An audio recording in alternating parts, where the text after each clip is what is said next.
ഉള്ളത് പറയാം. അതീവ സുരക്ഷാ ഇടമായ കണ്ണൂർ സെൻട്രൽ ജയിലിൽ നിന്ന് കൊടും കുറ്റവാളി ഗോവിന്ദച്ചാമി ചാടി. ജയിൽ വകുപ്പിനെയാണ് നാണക്കേടിന്റെ പടുകുഴിയിലാക്കിയത്. ആരോഗ്യ വകുപ്പിനും വിദ്യാഭ്യാസ വകുപ്പിനും വൈദ്യുതി വകുപ്പിനും പിന്നാലെ മുഖ്യമന്ത്രിയുടെ ചുമതലയുള്ള ജയിൽ ആഭ്യന്തര വകുപ്പ് കൂടി സിസ്റ്റം തകരാർ ബാധിച്ച നിലയിൽ. സൗമ്യ വധക്കേസിൽ ജീവപര്യന്തം തടവ് അനുഭവിക്കുന്ന കേരള മനസാക്ഷിക്ക് ഒരിക്കലും മാപ്പ് കൊടുക്കാൻ സാധിക്കാത്ത ഗോവിന്ദച്ചാമിക്ക് ജയിൽ ചാടാൻ എങ്ങനെ സാധിച്ചു? ആര് സഹായിച്ചു? കണ്ണൂർ സെൻട്രൽ ജയിൽ ഇത്രയേ ഉള്ളോ? ചോദ്യങ്ങൾ നിരവധി, ഉത്തരം പ്രതീക്ഷിക്കേണ്ട.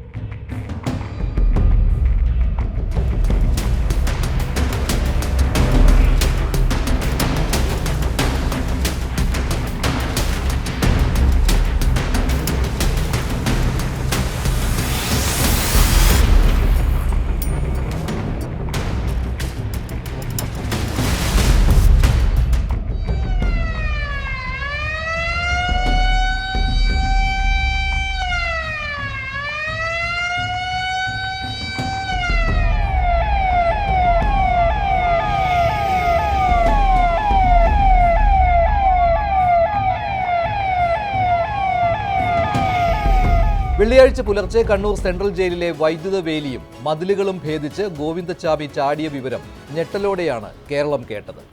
ഇയാളുടെ സ്വഭാവത്തെക്കുറിച്ച് ധാരണയുള്ള മുൻ പോലീസ് ഉദ്യോഗസ്ഥർ മുന്നറിയിപ്പും നൽകി.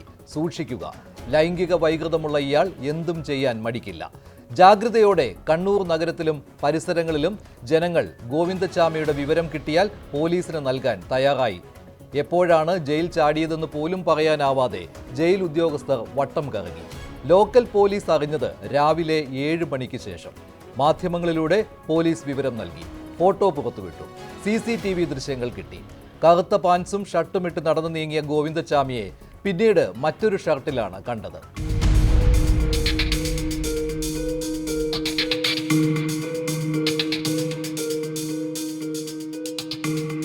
നമുക്ക് ലഭിച്ച ഇൻഫർമേഷൻ അനുസരിച്ച് ഇന്ന് രാവിലെ കാലത്തെ 4:15 ശേഷമാണ് കണ്ണൂർ സെൻട്രൽ ജയിലിൽ നിന്ന് ഗോവിന്ദച്ചാമി എന്ന തടവുകാരൻ ജയിലിൽ ചാടിയിട്ടുണ്ട്.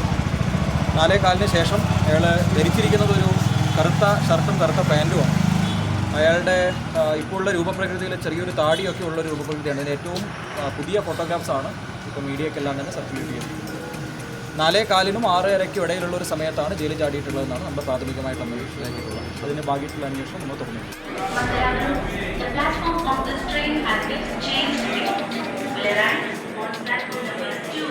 കേരളം വിട്ടിരിക്കാമെന്ന സംശയത്തിൽ ബസ് സ്റ്റാൻഡുകളിലും റെയിൽവേ സ്റ്റേഷനുകളിലും പോലീസ് അരിച്ചുപെറുക്കി. പക്ഷേ കണ്ണൂർ വിട്ടിട്ടില്ലെന്ന് 10 മണിയോടെ ബോധ്യമായി. പോസ്റ്റ് ഓഫീസിന് അടുത്തെത്തിയപ്പോഴാണ് നമുക്ക് ഡൗട്ട് തോന്നിയത്. ഞാൻ നോക്കുമ്പോൾ റോഡിന്റെ ഇട സൈഡിലൂടെ ഒരാൾ ഫുൾ സ്ലീവ് ഷർട്ടുമായിട്ട് ഒരാൾ നടന്നു വരുന്നു. അപ്പോൾ ഞാൻ ഇദ്ദേഹത്തോട് പറഞ്ഞു, അയാൾ കാരണം രാവിലെ ന്യൂസിൽ കണ്ടിട്ടുണ്ടായിരുന്നു, എവിടെ ഒരു പരിചയം മാതിരി എന്തോ കണ്ട മാതിരി ഫേസ് മാതിരി തോന്നി. അപ്പോൾ ഒരു സംശയം തോന്നി. ഞാൻ ഇദ്ദേഹത്തോട് ചോദിച്ചപ്പോൾ പറഞ്ഞു, നമുക്ക് നോക്കാമെന്ന് പറഞ്ഞു. ഞങ്ങൾ ഇവിടെ വന്ന് വണ്ടി നിർത്തി നോക്കുമ്പോഴേക്കും കൈ കാണിക്കാൻ പറയുമ്പോഴേക്കും ഉടനെ എനിക്ക് ആളുടെ ഇടത് കൈയാണ് ഇല്ലാത്തത്. അപ്പോൾ ഉടനെ ആൾ ഇറങ്ങി ഇതുവഴി ഓടുവാണ്. ഞങ്ങൾ അവിടെ വരെ ചെന്നു. അപ്പോൾ ഈ ആൾ മതിലെടുത്ത് ചാടി ഓടി. ഞാൻ ടൗൺ സ്റ്റേഷനിൽ ഓൾറെഡി വിളിച്ച് ഇൻഫോം ചെയ്തിട്ടുണ്ട്.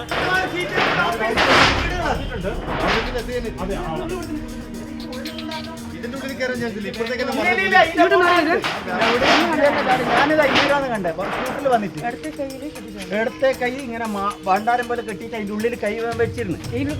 ഈ കൈ കാണാതിരിക്കാൻ വേണ്ടി ജയിലിൽ നിന്ന് 5 കിലോമീറ്ററിനുള്ളിൽ ഗോവിന്ദച്ചാമിയെ കണ്ടു. തളാപ്പ് സ്വദേശി വിനോജ് നൽകിയ വിവരം നിർണായകമായി. ഇതോടെ 1 മണിക്കൂറിനുള്ളിൽ ഗോവിന്ദച്ചാമി വലയിൽ. ഗോവിന്ദച്ചാമി പിടിയിലായിരിക്കുന്നു. അയാളെ വടിയെടുത്ത് ആക്രമിക്കാൻ വരുന്ന ദൃശ്യം ഇതാ. ദൃശ്യം ഇയാൾ ഈ കെട്ടിടത്തിനകത്തുണ്ട്. തത്സമയ ദൃശ്യമാണ് ഇപ്പോൾ ന്യൂസ് 18 പുറത്തുവിടുന്നത്. ഗോവിന്ദച്ചാമി ഈ കെട്ടിടത്തിനകത്ത് ഇവിടെ പോലീസിനെ ആക്രമിക്കാൻ ശ്രമിച്ചു. കൂടുതൽ പോലീസ് ഇതിനകത്തേക്ക് കയറുകയാണ്. എന്തായാലും ഗോവിന്ദച്ചാമിയെ കണ്ടെത്തിയിരിക്കുന്നു എന്ന ഏറ്റവും പ്രധാനമായ വാർത്തയാണ് ന്യൂസ് 18 ഇപ്പോൾ നൽകാനുള്ളത്. ആ തത്സമയ ദൃശ്യമാണ് ഇപ്പോൾ ന്യൂസ് 18 കാണിക്കുന്നത്. ഈ കെട്ടിടത്തിനകത്ത് തന്നെ അയാൾ ഒളിച്ചിരിക്കുന്നുണ്ടായിരുന്നു ഇത്രയും മണിക്കൂർ. ഇതാ തത്സമയ ദൃശ്യമാണ് ഇപ്പോൾ കാണുന്നത്. ഗോവിന്ദച്ചാമി പിടിയിലാകുന്നു. പോലീസിന്റെ വലയിലായിരിക്കുന്നു. പോലീസ് അയാളെ പിടികൂടാൻ ശ്രമിക്കുന്നു. ഇയാൾ ഓടുകയാണ്. ഇതിനകത്ത് നിന്നും ഓടുന്നത് ദൃശ്യം നമുക്ക് കാണാൻ സാധിക്കും. നമ്മൾക്ക്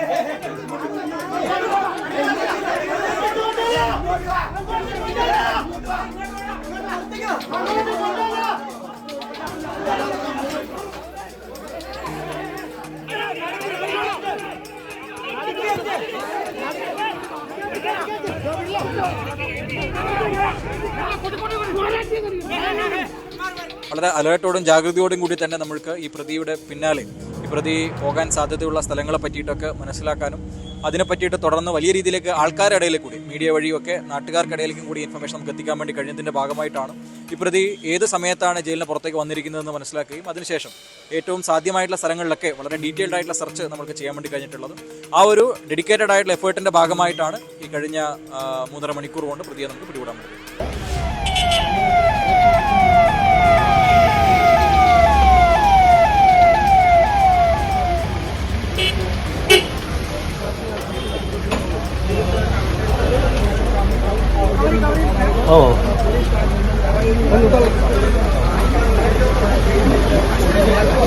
കേരളം ഏറെ ചർച്ച ചെയ്തിട്ടുള്ള ഗോവിന്ദച്ചാമി ജയിൽ ചാടിയത് ജയിൽ വകുപ്പിന് തീരാക്കളങ്കമാണ്. വധശിക്ഷ വിധിച്ചപ്പോഴും പിന്നീട് സുപ്രീം കോടതി ജീവപര്യന്തമാക്കി കുറച്ചപ്പോഴും ഗോവിന്ദച്ചാമിയെ വെറുപ്പോടെ കണ്ട കേരള മനസാക്ഷി ഇതെന്താണ് സംഭവിച്ചതെന്ന് അത്ഭുതപ്പെടുന്നു. ഇപ്പോൾ ജയിൽ ചാടുമ്പോഴും അതേ അത്ഭുതം. ഗോവിന്ദച്ചാമി ഇതിൻ്റെ ഉള്ളിൽ നിന്ന് പുറത്തിറങ്ങാൻ ആരുടെല്ലോ സഹായം അവനുണ്ടായിട്ടുണ്ട്. അവനല്ലാതെ ഒരിക്കലും അവന് ഒറ്റയ്ക്ക് ഇത്രയും വലിയൊരു മതിലും ഈ ജയിലിനുള്ളിൽ പുറത്തേക്ക് വരാനും എല്ലാ സൗകര്യങ്ങളും ആരോ അവിടെ ഒരുക്കി കൊടുത്തിട്ടുണ്ട്. കാരണം 2-4 പോലീസുകാർ കാവലുള്ള ഒരാളാണ് ഈ ഗോവിന്ദച്ചാമി. എത്രയും വലിയൊരു ക്രിമിനലാണ് അവൻ. ആ ക്രിമിനലിനെ പിന്നെ രക്ഷപ്പെടുത്താൻ വേണ്ടിയിട്ട് ആരെങ്കിലും ഇത് പുറത്തില്ലാതെ എങ്ങനെ പുറത്തിറങ്ങുന്നത്? അല്ലാതെ അവന് എങ്ങനെ പുറത്തിറങ്ങാൻ കഴിയും? അവന് പുറത്തിറങ്ങാൻ കഴിയും? ഒരുപാട് ദുരൂഹതകളാണ് ആ ജയിൽ ചാട്ടത്തിലുള്ളത്. കാരണം ഒരു കൈക്ക് സ്വാധീനമില്ലാത്ത ഒരാൾ രാത്രി 1:15 കമ്പി കൊണ്ട് ജയിലിൻ്റെ മുറിയുടെ ഇതെല്ലാം സോളിറ്ററി കൺഫൈൻമെൻ്റ് ആയിരുന്നു, ഏകാന്ത തടവായിരുന്നു. അവിടെ നിന്ന് അത് മുറിച്ച് പുറത്തു വന്ന് അയാൾ വലിയ നീളമുള്ള തുണി എവിടെ നിന്നാണ് തുണി കൊണ്ട് ഇത്രയും വലിയ മതിലുമ്മ ചാടി കിടന്ന് അത് അപ്പുറത്തേക്കിട്ട് ആ അപ്പുറത്തേക്ക് ചാടി അത് ഒറ്റയ്ക്ക് രക്ഷപ്പെട്ടു എന്ന് പറയുന്നത് അവിശ്വസനീയമാണ്. ജയിലിൻ്റെ അകത്ത് നിന്നും ജയിലിൻ്റെ പുറത്തു നിന്നും തീർച്ചയായിട്ടും ഇയാൾക്ക് എല്ലാ പിന്തുണയും കിട്ടിയിട്ടുണ്ട്, ഒരു സംശയമില്ല. കണ്ണൂർ സെൻട്രൽ ജയിലിൽ നടക്കുന്നത് ഇതാണ് എന്ന് ഞങ്ങൾ പല പ്രാവശ്യം നിയമസഭയ്ക്കകത്തും പുറത്തു നടന്നിട്ടുണ്ട്. അവിടെ മുഴുവൻ ക്രിമിനലുകളുടെ കേന്ദ്രമാണ്. ആ ക്രിമിനലുകൾക്ക് കൊട പിടിച്ചു കൊടുക്കുകയാണ്. കണ്ണൂർ സെൻട്രൽ ജയിൽ ഉൾപ്പെടെ പലപ്പോഴും ജയിൽ ഇന്ന് ഭരണകക്ഷിയുടെ CPMൻ്റെ താവളങ്ങളായിട്ട് മാറുന്നു. ക്രിമിനൽ കേസുകളിൽ ശിക്ഷിക്കപ്പെട്ടവരെയും തടവ് ശിക്ഷ കഴിയുന്നവർക്കും ആവശ്യമായ നിയന്ത്രണങ്ങൾക്ക് പകരം അനാവശ്യമായ സ്വാതന്ത്ര്യമാണ് ലഭിച്ചുകൊണ്ടിരിക്കുന്നത്, സൗകര്യങ്ങളാണ് ലഭിച്ചുകൊണ്ടിരിക്കുന്നത്. അല്ല, വീഴ്ചയായി പിന്നെ പിടിക്കുകയും ചെയ്തു. അപ്പോൾ വീഴ്ച പോയല്ലോ. വീഴ്ച പറ്റിയില്ലെങ്കിലും ചാടൂല്ലോ.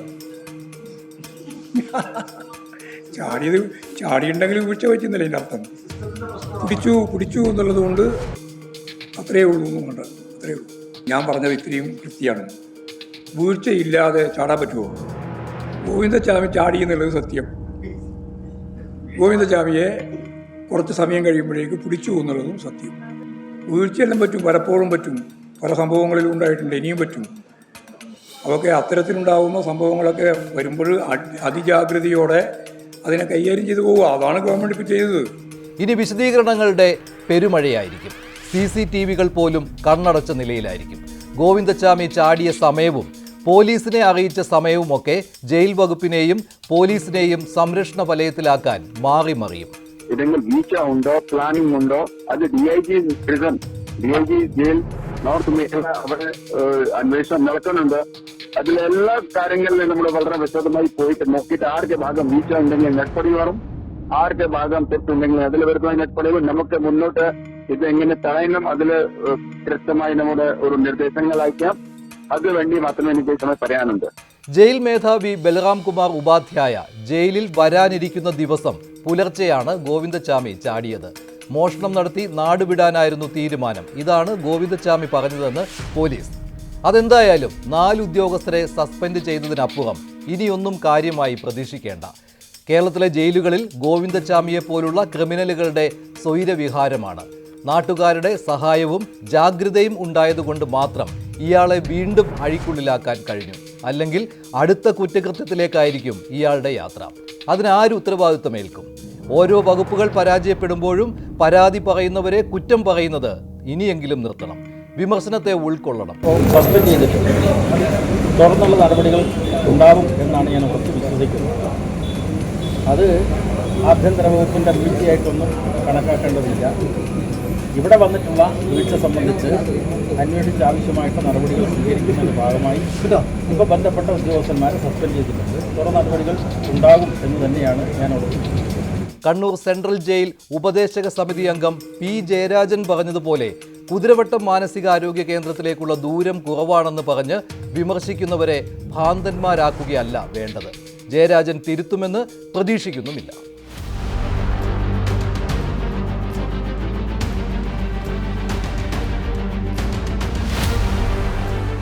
കേരള കോൺഗ്രസ് പാർട്ടി ആലോചിച്ചിട്ടാണ് ഒരു തീരുമാനം 5 വർഷക്കാലം മുമ്പ് നമ്മളെടുത്തത്. പാർട്ടിയുടെ ഇപ്പോൾ ഒരു ചെയർമാൻ എന്ന നിലയ്ക്ക് നിങ്ങളെടുത്ത് ചരിത്രം പരിശോധിച്ച് നമ്മളൊരു നിലപാടെടുക്കുമ്പോൾ അല്ലെങ്കിൽ നിലപാടെടുത്തിട്ടുള്ളപ്പോഴൊക്കെ പൂർണ്ണമായ ചർച്ചകളും ഒരു കൺവിക്ഷൻ്റെ പുറത്താണ്. ആ നിലപാടുകൾ എപ്പോഴും മാറ്റാനുള്ളതല്ല. അപ്സ് ആൻഡ് ഡൗൺ ചിലപ്പോൾ ഉണ്ടായെന്നിരിക്കാം. പക്ഷേ ആ നിലപാടിൽ ഉറച്ചു തന്നെയാണ് നമ്മൾ വയ്ക്കുന്നത്. കേരള കോൺഗ്രസ് മാണി, അതായത് ജോസ് കെ മാണി വിഭാഗം UDF-ലെത്തുമോ? ഇല്ലെന്ന് ജോസ് കെ മാണി തീർത്ത് പറഞ്ഞു കഴിഞ്ഞു. ജോസിനെയും കൂട്ടരെയും പിണക്കാതിരിക്കാൻ CPM-ഉം ജാഗ്രത കാട്ടുന്നുണ്ട്. മധ്യകേരളത്തിലെ സീറ്റുകൾ ഭരണം തിരിച്ചുപിടിക്കാൻ വേണം എന്ന ബോധം ഉദിച്ചതോടെ കേരള കോൺഗ്രസിനെ എങ്ങനെയും ഒപ്പം കൂട്ടാൻ കോൺഗ്രസും. ഡിമാൻഡ് കൂടിയതോടെ ജോസ് കെ മാണിയും സംഘവും ആഹ്ലാദത്തിലാണ്. കേരള കോൺഗ്രസ് പാർട്ടിക്ക് ഒറ്റ നിലപാടേ ഉള്ളൂ. ആ നിലപാടിൽ ഉറച്ചു തന്നെയാണ്. എനിക്ക് യാതൊരു സംശയവുമില്ല. നമ്മുടെ ഇടതുപക്ഷത്തിന്റെ ഭാഗമാണ്. പക്ഷേ നമ്മളിപ്പോൾ ഇവിടെ നിൽക്കുമ്പോൾ ഇപ്പൊ UDF-ന് കേരള കോൺഗ്രസ് അങ്ങോട്ട് ചെല്ലണമെന്നൊരാഗ്രഹമുണ്ട്. ഇവിടെ CPM അല്ലെങ്കിൽ ഇടതുപക്ഷത്തിന്റെ കേരള കോൺഗ്രസ് ഇവിടെ തന്നെ നിലനിൽക്കണമെന്നൊരാഗ്രഹമുണ്ട്. BJP-ക്ക് നമ്മളങ്ങോട്ട് ചെല്ലുവാണെങ്കിൽ ആഗ്രഹമുണ്ട്. മറ്റ് മുന്നണികൾ ആഗ്രഹിക്കുന്ന ഒരു രാഷ്ട്രീയ പ്രസ്ഥാനം അത് കേരള കോൺഗ്രസ് തന്നെയാണ്. UDF മാത്രമല്ല, BJP-യും നമ്മോട് താല്പര്യം കാട്ടുന്നുവെന്നാണ് ജോസ് കെ മാണി കുടുംബയോഗങ്ങളിൽ അണികളോട് ഓർമ്മപ്പെടുത്തുന്നത്. ഇത് തുടരുകയാണ്. എന്നാൽ രാഷ്ട്രീയ അഭയം നൽകിയ LDF-നെ തള്ളിപ്പറഞ്ഞ് പോകില്ലെന്നും ഉറപ്പു നൽകുന്നു. കേരള കോൺഗ്രസുകളുടെ കാര്യമായതിനാൽ ഒന്നും ഉറപ്പിച്ചു പറയാൻ ഇപ്പോൾ കഴിയില്ല.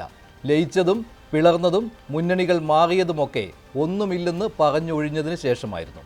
ഒരു കാരണം പറയാൻ വേണ്ടി മാത്രം കാരണമുണ്ടാക്കുന്നത് കേരള കോൺഗ്രസിന് പുതുമയല്ല. 2026-ലെ തെരഞ്ഞെടുപ്പിന് മുൻപ് ഇങ്ങനെയൊരു കാരണമുണ്ടാകുമെന്ന പ്രതീക്ഷ വിട്ടിട്ടില്ല UDF. കേരള കോൺഗ്രസ് ജോസഫ് വിഭാഗത്തിനുള്ള എതിർപ്പ് ഒരു പരിധിവരെ പരിഹരിക്കാൻ കോൺഗ്രസിന് കഴിഞ്ഞിട്ടുമുണ്ട്. കത്തോലിക്ക സഭയുടെ താൽപ്പര്യം കേരള കോൺഗ്രസ് രാഷ്ട്രീയത്തിൽ പ്രതിഫലിക്കുന്നതാണ്. കേരള കോൺഗ്രസ് LDF-ലായതിനു ശേഷം സമ്മർദ്ദ ശക്തിയാകാൻ സഭയ്ക്ക് കഴിഞ്ഞിട്ടുമില്ല. അതായത് പവർ പൊളിറ്റിക്സ് നടക്കുന്നില്ല. കർഷകരുടെയും മലയോര ജനതയുടെയും രക്ഷകർ എന്ന് സ്വയം പ്രഖ്യാപിക്കുന്ന കേരള കോൺഗ്രസ് ആ റോൾ LDF-ൽ നിന്ന് നിർവഹിക്കാൻ കഴിയുന്നില്ല എന്ന പരാതി കത്തോലിക്ക സഭയ്ക്കുണ്ട്. ഇവർക്ക് പറ്റിയ ഏറ്റവും വലിയ അബദ്ധം പാർട്ടിക്ക് അതീതമായി വ്യക്തി വളർന്നു നിന്നു എന്നുള്ളതാണ്. അതുകൊണ്ടാണ് അവരെ ശിഥിലീകരിക്കപ്പെടാനിടയായത്. അപ്പോൾ അതിൻ്റെ ബലം പോയി. അതേസമയത്ത് അവർ ഉൾക്കൊള്ളുന്ന ഒരു പാർട്ടി എന്തുമായിക്കൊള്ളട്ടെ, ഇന്നതാണെന്ന് നിർബന്ധം എന്തുമായിക്കൊള്ളട്ടെ, അതിനകത്ത് ഒരുമയോടുകൂടി വിധേയത്വത്തോടെ നിൽക്കുന്നതെങ്കിൽ എത്രയോ ഭംഗിയായിട്ട് പോകുമായിരുന്നു. അത് വീണ്ടും പല കഷ്ണങ്ങളായിട്ട് മുറിഞ്ഞ് ഓരോരുത്തരുടെ ഇഷ്ടാനുസരണം ഒരു കീറ്റ ഒരു MLA സ്ഥാനം കൊണ്ടുപോയി ഒരു മന്ത്രിയായി അങ്ങനെയൊക്കെ പോകുന്ന എന്ത് നേട്ടം ഉണ്ടാകാനിരിക്കണം. അപ്പം അതുകൊണ്ടാണ് ആ നിലപാടിന് വലിയ മാറ്റമൊന്നുമില്ല. വീണ്ടും അവർ ഒന്നിച്ച് വരികയാണെങ്കിൽ അവർക്ക് നല്ലത്. സഭാവിശ്വാസികൾ BJP-യിലേക്ക് ചായുന്നതും കേരള കോൺഗ്രസ് മാണി വിഭാഗം LDF-ലേക്ക് പോയതിനു ശേഷമാണ്. കേരള കോൺഗ്രസിനെ തിരികെ UDF-ലെത്തിക്കാൻ കത്തോലിക്ക സഭയിലെ ചില ബിഷപ്പുമാരും വൈദികരും ശ്രമിക്കുന്നുവെന്നത് പരസ്യമായ രഹസ്യവുമാണ്. പ്രത്യയശാസ്ത്രപരമായിട്ട് അങ്ങോട്ട് യോജിക്കാൻ ഇവർക്കും ബുദ്ധിമുട്ട് വരേണ്ടതില്ല. പിന്നെ വരാവുന്ന കാര്യം ഊഹിക്കാവുന്നില്ലേ ഉള്ളൂ. ഇടയ്ക്ക് പേഴ്സണൽ പ്രോബ്ലംസാണ്, അത് തടഞ്ഞു നിർത്തുന്നു. അങ്ങനെ പ്രോബ്ലംസ് കുടുങ്ങി കിടക്കുന്നവർക്ക് പക്ഷേ ഇങ്ങോട്ട് മാത്രം എളുപ്പം വരത്തില്ല. ചിലപ്പോൾ പേടിയുണ്ടാകും. അല്ലാതെ പ്രത്യയശാസ്ത്രപരമായിട്ട് അതിനകത്ത് ഒരു കാര്യമില്ല. ഞങ്ങളിവിടെ ഉറച്ചു നിൽക്കുന്നു, ഞങ്ങൾക്കെല്ലാം സുഭിക്ഷമാനം, ഞങ്ങൾക്കൊന്നും നേതാവ് പറയാൻ പറ്റുള്ളൂ, പറയാതിരിക്കാൻ പറ്റില്ല, എല്ലാവരും ഒരു അല്ല നിൽക്കുന്നു. അപ്പോൾ അതുകൊണ്ട് ഇതിനകത്ത് പ്രധാനപ്പെട്ട ഒരു കാര്യം, ഭയപ്പെടാതെ പ്രത്യയശാസ്ത്രത്തോട് പ്രതിബദ്ധത കാണിച്ചുകൊണ്ട് വരികയാണെങ്കിൽ ഒന്നിച്ച് പോയാൽ ഒന്നിച്ച് വിജയിക്കുക. പക്ഷേ അതിനുള്ള പ്രതിബദ്ധത കാണിക്കാൻ മാത്രമുള്ള ആത്മാർത്ഥത അവർ മുൻപോട്ട് വെച്ചിരിക്കുന്ന പ്രത്യയശാസ്ത്രത്തോട് വേണം. മറ്റേത് കൗണ്ടറാണ്. അതിനോട് യോജിച്ച് പോകുന്നത് എനിക്ക് തോന്നുന്നില്ല ഫണ്ടമെൻ്റലായിട്ട്. ഈ വിദ്യാഭ്യാസ രംഗത്ത് വരുമ്പം നിരീശ്വര ചിന്തകളോട് ചോദിക്കാൻ ഇവർക്ക് പറ്റുമോ? മിണ്ടായിരിക്കുന്നത് എന്തുകൊണ്ടാണ് പല പ്രാവശ്യവും? മിണ്ടിപ്പോയി തട്ട് കിട്ടും. അതുകൊണ്ടാണ് പല അവസരങ്ങളും മിണ്ടായിരിക്കുന്നത് കാണാൻ പാടില്ലേ. അപ്പോൾ അതുകൊണ്ട് ആളുകളോട് ചോദിക്കില്ല, എന്തെടുക്കുക, നിങ്ങളുടെ വായിൽ പഴമാണോ എന്ന് ചോദിക്കുന്ന സാഹചര്യം പലപ്പോൾ ഈ തന്നെ ഉണ്ടായിട്ടുണ്ടല്ലോ. അപ്പോൾ അവരെ സംബന്ധിച്ച് അവർ നിൽക്കാതെ ചെയ്തിട്ടുള്ള പ്രത്യയശാസ്ത്രത്തോടെ അവർ സ്മൂത്തായിട്ട് പോകുമ്പോൾ അതിനോട് ചേർന്ന് പോകാൻ ഇവരെ കൊണ്ട് പറ്റിയില്ല. സിറോ മലബാർ സഭയിലെ മുതിർന്ന വൈദികനായ ഫാദർ മാണി പുതിയിടം കേരള കോൺഗ്രസിനെ UDF-ൽ എത്തിക്കാനും ലയിപ്പിക്കാനുമുള്ള ശ്രമം സഭ നടത്തുന്നതായി തുറന്നു പറഞ്ഞതോടെ കാര്യങ്ങൾക്ക് കൂടുതൽ വ്യക്തത വരികയാണ്. പക്ഷേ മാണി പുതിയിടത്തെ കേരള കോൺഗ്രസ് മാണി വിഭാഗം തള്ളിക്കളയുന്നുമുണ്ട്. ചർച്ച നടത്തുന്നു എന്ന് ആരാ പറഞ്ഞു? ഇപ്പോൾ ചർച്ച നടത്തുന്നു എന്നൊക്കെ പുറത്ത് നേതാക്കന്മാർ പറയുമ്പോൾ ഒരു കാര്യം മനസ്സിലാക്കിക്ക്, ഇനി അങ്ങനെ ഒരു ചർച്ചയുണ്ടെന്ന് വിചാരിക്കുക, പുറത്ത് പറഞ്ഞുകൊണ്ട് നടക്കുമോ? അപ്പോൾ അങ്ങനെ ഒരു ചർച്ചയും ഇല്ല. അങ്ങനെ കേരള കോൺഗ്രസ് കൃത്യമായ നിലപാടെടുത്തിട്ടുണ്ട്. ഇത് ഇപ്പോൾ ഈ എയറിൽ ഇങ്ങനെ സംസാരിക്കുന്നതല്ലാതെ അവർക്ക് കേരള കോൺഗ്രസ് പാർട്ടിയുടെ നിലപാട് കൃത്യമായിട്ട് അറിയാം. ഇനി എന്തെങ്കിലും അങ്ങനെ എന്തെങ്കിലും ഉണ്ടെങ്കിൽ നിങ്ങളുടെ മുമ്പിൽ വന്ന് ഞാനത് ചർച്ചയിലേക്ക് കൊണ്ടുവരാം. അല്ല, അത് തീർച്ചയായിട്ടും. കാരണം എന്താണെന്ന് വെച്ചാൽ 2020 കാലഘട്ടത്തിൽ അന്നേരം നമ്മളറിയാം പെട്ടെന്നൊരു തീരുമാനമാണ്. നമ്മൾ എന്നെ UDF-ൽ നിന്ന് കേരള കോൺഗ്രസ് പാർട്ടിയെ പുറത്തേക്കാക്കി. ആ പുറത്തേക്കാക്കിയതിന് ശേഷം പെട്ടെന്നാണ് ഇടതുപക്ഷത്തിൻ്റെ ഭാഗമാകുന്നത്. അതുകൊണ്ട് കൂടുതൽ ചർച്ചയ്ക്ക് പോകാനായിട്ട് കഴിയാതെ പോയി. അപ്പോൾ കൂടുതൽ നമുക്ക് അർഹതപ്പെട്ട സീറ്റുകൾ പല സ്ഥലത്തും ലഭിക്കാതെയും പോയിട്ടുണ്ട്, പല ജില്ലകളിലും പോയിട്ടുണ്ട്. അപ്പോൾ തീർച്ചയായും കൂടുതൽ ചർച്ച അതിനാവശ്യമാണ്. ഇപ്രാവശ്യം ചർച്ച ചെയ്ത് നമുക്ക് അർഹതപ്പെട്ട പ്രദേശങ്ങൾ കൂടുതൽ സീറ്റ് ലഭിക്കാനുള്ള ശ്രമം നടത്തും. കേരള കോൺഗ്രസ് മാണി വിഭാഗം പരസ്യമായി പറയുമ്പോൾ ഇതെല്ലാം തള്ളുന്നു. LDF-ൽ പരമസുഖമെന്നേ പറയൂ. വേണമെങ്കിൽ ജോസും കൂട്ടരും വരട്ടെ, അതല്ലാതെ സ്വീകരിക്കാൻ ഇല്ലെന്ന് ജോസഫ് വിഭാഗവും. കടുത്തുരുത്തിയിലാണ്, പാലയിലല്ല മത്സരിക്കുന്നതെന്ന സന്ദേശം ജോസ് കെ മാണിയും നൽകിക്കഴിഞ്ഞു. ഒന്നേ അറിയാനുള്ളൂ, UDF ആയാലും LDF ആയാലും ജോസ് കെ മാണിയുടെ മത്സരം കടുത്തുരുത്തിയിൽ തന്നെ. അതാണോ ഉദ്ദേശിക്കുന്നത്? കേരള കോൺഗ്രസ് ആണ്, എന്തും സംഭവിക്കാം.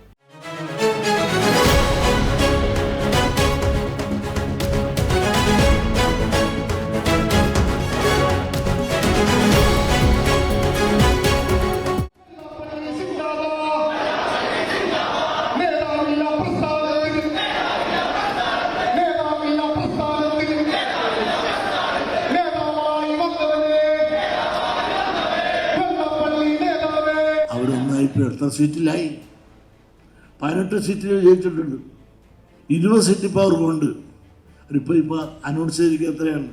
ഞങ്ങളുടെ ആ 2 സീറ്റ് വെച്ച് കാരണം ജയിക്കുന്ന സീറ്റ് വേണം. ആ 2 സീറ്റ് വേണ്ട. അപ്പോൾ ആ ജയിക്കുന്ന സീറ്റ് കൂടെ മേടിച്ചാൽ 18-ഉം 2-ഉം 20. ഇനി 4 സീറ്റ് തെക്ക് കൂടെ വേണം. അതായത് മലപ്പുറത്ത് മാത്രമല്ല, മലബാർ പ്രദേശത്ത് മാത്രമല്ല, അവർ തിരുക്കൊച്ചി പ്രദേശത്ത് കൂടി 4 വേണം. അതുകൂടെ കിട്ടിക്കഴിയുമ്പോൾ ഇവിടുത്തെ അസംബ്ലി തെരഞ്ഞെടുപ്പിൽ മഹാഭൂരിപക്ഷം അവർ കിട്ടും.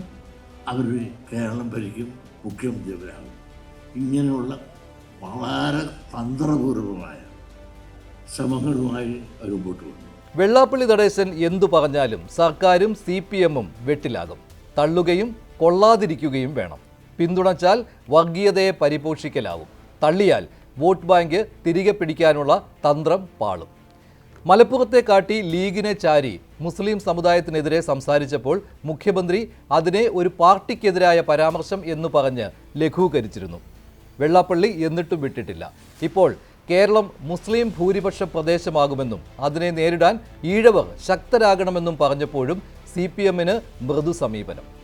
വെള്ളാപ്പള്ളി സാമൂഹ്യ യാഥാർത്ഥ്യമാണ് പറയുന്നതെന്ന BJP-യുടെ നിലപാടും വെള്ളാപ്പള്ളിയുടെ പേര് പറയാതെ മതനിരപേക്ഷത കാത്തുസൂക്ഷിക്കണമെന്ന ഉപദേശവും ഒന്നു തന്നെയാണ്. ഇന്നത്തെ ഈ കാലത്തിൽ അവസരവാദ പ്രീണ രാഷ്ട്രീയത്തിന്റെ ഒരു സമയത്തിൽ അദ്ദേഹം സമുദായത്തിന്റെ അവകാശം രക്ഷിക്കാൻ ഒരു ധൈര്യത്തോടെ മുമ്പോട്ട് വെക്കുന്ന കാര്യങ്ങളും സംസാരിക്കുന്നതെല്ലാം കാണുമ്പോൾ എനിക്ക് ഏറെ ബഹുമാനം അദ്ദേഹത്തോടുണ്ട്. കോട്ടയം മീനച്ചിൽ പാലാ യൂണിയനുകളുടെ സമ്മേളനത്തിൽ ഈഴവ സമുദായം ശ്രദ്ധിക്കേണ്ട സാമൂഹ്യ സാഹചര്യങ്ങൾ വിശദീകരിക്കുമ്പോഴാണ് മലപ്പുറവും ലീഗും മുസ്ലിം സമുദായവും ക്രൈസ്തവ സഭകളുമൊക്കെ വെള്ളാപ്പള്ളിയുടെ വിമർശനത്തിന് വീണ്ടും വിഷയമായത്. അതായത് മുസ്ലിങ്ങളെ മാത്രമല്ല ന്യൂനപക്ഷങ്ങൾക്കെതിരായ പ്രസംഗമായിരുന്നു വെള്ളാപ്പള്ളിയുടേത്. മുസ്ലിം സമുദായത്തോട് നമുക്ക് ആർക്കും വിരോധമില്ല. പക്ഷേ ആ നയം അവിടെ നമുക്കൊന്നും കിട്ടാത്തത് ചോദിച്ചാൽ മുസ്ലിം വിരോധമായി. പച്ചക്ക് എന്ത് കമ്മ്യൂണൽ വർഗീയതയും പറയാൻ പച്ചക്ക് വർഗീയത പറയാവോ? അത് തീരുമാനിക്കേണ്ടത് ഗവൺമെന്റാണ്. ഇന്ന് ഒരാൾ പറയുന്നു, നാളെ വേറെ ആൾ പറയില്ലേ? ഞാന് പറഞ്ഞിട്ട് സർക്കാർ എന്ത് ചെയ്യണം സർക്കാർ തീരുമാനിക്കട്ടെ. ഇത്തരം വർഗീയ പ്രസംഗങ്ങൾ സമൂഹത്തിൽ ഉണ്ടാക്കുന്ന പ്രത്യാഘാതം ഗുരുതരമാണ്. അദ്ദേഹം ഇടയ്ക്കിടയ്ക്ക് അങ്ങനെ ഓരോന്നും പറയാറുള്ളതുകൊണ്ട് ഗൗരവത്തിലെടുത്തിട്ടില്ല. അതിൽ അദ്ദേഹം പറയുന്നതിന് ജനങ്ങളത് ഏറ്റെടുക്കാനും പോകുന്നില്ല. പ്രത്യേകിച്ച് കേരളത്തിൻ്റെ ഒരു സാമൂഹ്യ അന്തരീക്ഷം സൗഹൃദത്തിൻ്റെ അന്തരീക്ഷമാണ്. അതിന് ഇത്തരത്തിലുള്ള വിഷലിപ്തമായ എന്തെങ്കിലും തരത്തിലുള്ള പരാമർശങ്ങളിലൂടെ കേരളത്തിലെ ജനങ്ങളുടെ മനസ്സ് മാറ്റാൻ പറ്റുമെന്ന് തോന്നുന്നില്ല. വെള്ളാപ്പള്ളിക്കെതിരെ പ്രതീക്ഷിച്ച പോലെ ആദ്യം എത്തിയത് ലീഗും മുസ്ലിം സംഘടനകളും. മലപ്പുറത്തിനെതിരായ പ്രസംഗത്തിൽ ഒന്നും സംഭവിക്കാത്തതുപോലെ തന്നെ ഇവിടെയും ക്രൈസ്തവ സംഘടനകളും ദീപികയും വെള്ളാപ്പള്ളിയെ പരസ്യമായി വിമർശിച്ചു. അതും വർഗീയവാദി എന്ന് വിളിച്ചു തന്നെ. നമ്മളാരും മുസ്ലിം വിഭാഗത്തിന് ഒരിക്കലും എതിരാകാൻ പാടില്ല. അതൊരു മതവിഭാഗമാണ്. പക്ഷേ നമ്മളെതിരായിരിക്കുന്നതുകൊണ്ട് ഭീകര പ്രസ്ഥാനങ്ങൾക്കെതിരെ അത് നമ്മൾ പറഞ്ഞു കേട്ടുള്ളതാണ്. ഭീകര പ്രസ്ഥാനങ്ങൾ ഇടപെടുന്നവരെ മിക്കവാറും എല്ലാം തന്നെ മുസ്ലിങ്ങളാണെന്നും പക്ഷേ എല്ലാ മുസ്ലിങ്ങളും ഒന്നും ഭീകര പ്രസ്ഥാനങ്ങൾപ്പെട്ടവരല്ലെന്നും നല്ല മനുഷ്യരാണെന്നും നമ്മൾ ധരിക്കുന്നവരാണ് ഞങ്ങളൊക്കെ.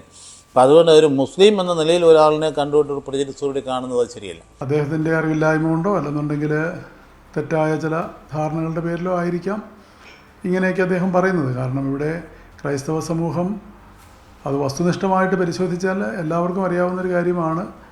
ന്യായമായിട്ട് ഇവിടുത്തെ അധികാരത്തിലോ ഉദ്യോഗങ്ങളിലോ ഒന്നും ക്രൈസ്തവ സമൂഹത്തിന് അർഹമായിട്ടുള്ള പ്രാതിനിധ്യം ഇപ്പോഴും ഇല്ല എന്നുള്ളത് വളരെ വ്യക്തമായൊരു വസ്തുതയാണ്. ശ്രീനാരായണ ഗുരുദേവൻ എന്താണ് പറയാൻ പാടില്ല എന്ന് പറഞ്ഞിരിക്കുന്നത് അത് അദ്ദേഹം പറയുന്നത് മാത്രം എനിക്ക് അദ്ദേഹത്തെക്കുറിച്ച് പരാതിയുണ്ട്. ഗുരുദേവൻ എന്താണ് ചെയ്യാൻ പാടില്ലാത്തത്, എന്താണ് പറയാൻ പാടില്ലാത്തത് എന്ന് പറഞ്ഞിരിക്കുന്നു, അതാണ് പറഞ്ഞിരിക്കുന്നത് അദ്ദേഹം പറഞ്ഞിരിക്കുന്നത്. പിന്നെ കേരളത്തിൽ ന്യൂനപക്ഷ നേതാക്കളാണെങ്കിലും ഭൂരിപക്ഷ സമുദായത്തിന്റെ നേതാക്കളാണെങ്കിലും വർഗീയത പറഞ്ഞാലും ഞാൻ പറയും. ലീഗിന്റെ അത്ര വാക്കുകൾ കോൺഗ്രസിൽ നിന്ന് ഉണ്ടായതുമില്ല. വെള്ളാപ്പള്ളി ന്യൂനപക്ഷ വിരുദ്ധ പ്രസംഗം നടത്തിയ ദിവസം പോലും ഇരു മുന്നണികളെയും വെട്ടിലാക്കുന്നതായിരുന്നു. വിമർശിച്ചില്ല എന്നത് പോകട്ടെ, വെള്ളാപ്പള്ളിയെ പുകഴ്ത്തേണ്ടി വന്നു മന്ത്രിമാർ ഉൾപ്പെടെയുള്ള ഇടത് വലത് നേതാക്കൾക്ക്. യഥാർത്ഥത്തിൽ വിശ്രമ ജീവിതം അനുഭവിക്കേണ്ട കാലഘട്ടത്തിൽ ഊർജ്ജസ്വലനായി ഒരു നാട്ടിൽ ചരിത്രം സൃഷ്ടിക്കുന്ന രൂപത്തിലേക്ക് അദ്ദേഹം ഈ പദവിയെ കൊണ്ടുവന്ന് എത്തിച്ചു എന്നുള്ളതാണ് ആ രംഗത്ത്. SNDP യോഗം ഒരു ശക്തിയായി വളർത്തിക്കൊണ്ടുവരുന്ന രംഗത്ത് നേതൃത്വപരമായ പങ്കുവഹിച്ചത് ആരെന്ന് ചോദിച്ചാൽ അത് ശ്രീ വെള്ളാപ്പള്ളി നടേശൻ തന്നെയാണ് എന്നെല്ലാവർക്കും അറിയാം. അദ്ദേഹം വളരെ കൃത്യമായ നിലപാടുകളുമായി അദ്ദേഹത്തിന് പറയാനുള്ള കാര്യം ആരുടെയും മുഖത്തു നോക്കി പറയാൻ സധൈര്യം മുന്നോട്ട് വരുന്ന ആളാണ്. സംഘടനയുടെ അകത്തു നിന്നും പുറത്തു നിന്നും അദ്ദേഹത്തിന് ഒരുപാട് വെല്ലുവിളികൾ ഓരോ കാലഘട്ടത്തിലും നേരിട്ടിട്ടുണ്ട്. വിശ്രമജീവിതം നയിക്കേണ്ട സമയത്ത് ചരിത്രം സൃഷ്ടിച്ചയാളാണ് വെള്ളാപ്പള്ളി എന്ന് VN വാസവൻ പറഞ്ഞ സമയത്ത് വെള്ളാപ്പള്ളിക്കെതിരെ കേസെടുക്കണമെന്ന ആവശ്യം ലീഗിൽ നിന്ന് ഉയർന്നു വന്നു കഴിഞ്ഞിരുന്നു. സാമൂഹ്യ യാഥാർത്ഥ്യമാണ് വെള്ളാപ്പള്ളി പറയുന്നതെന്ന് BJP നേതാക്കളും പിന്തുണച്ചത് ഇതേ സമയത്താണ്. വെള്ളാപ്പള്ളിയെ വേദിയിലിരുത്തി പ്രശംസിച്ചത് VN വാസവൻ മാത്രമല്ല, ഹൈബി ഈഡനുമുണ്ട് ആ കൂട്ടത്തിൽ. മുഖം നോക്കാതെ തുറന്നു പറയുന്ന വെള്ളാപ്പള്ളിയുടെ ധൈര്യത്തെയാണ് ഹൈബി പ്രശംസിച്ചത്. ലീഗിന് എന്തു പറയാൻ കഴിയും? എന്റെ കോലം കത്തിച്ചാലും കാന്തപുരം എന്തു കുന്ത എടുത്തെറിഞ്ഞാലും ഞാൻ പറയാനുള്ള പറയും. അവർ 24 മണിക്കൂറും ജാതി മാത്രം പറയുകയും ജാതിക്ക് വേണ്ടി പ്രവർത്തിക്കുകയും ചെയ്യുന്നവര് ആണ് എന്നെ ജാതിക്രോപരമായി പറയുന്നത്. CPM-നെയും കോൺഗ്രസിനെയും വെട്ടിലാക്കി പള്ളുരുത്തിയിലെ ഇതേ വേദിയിൽ വെള്ളാപ്പള്ളി നടേശൻ അടുത്ത വെടി പൊട്ടിച്ചു.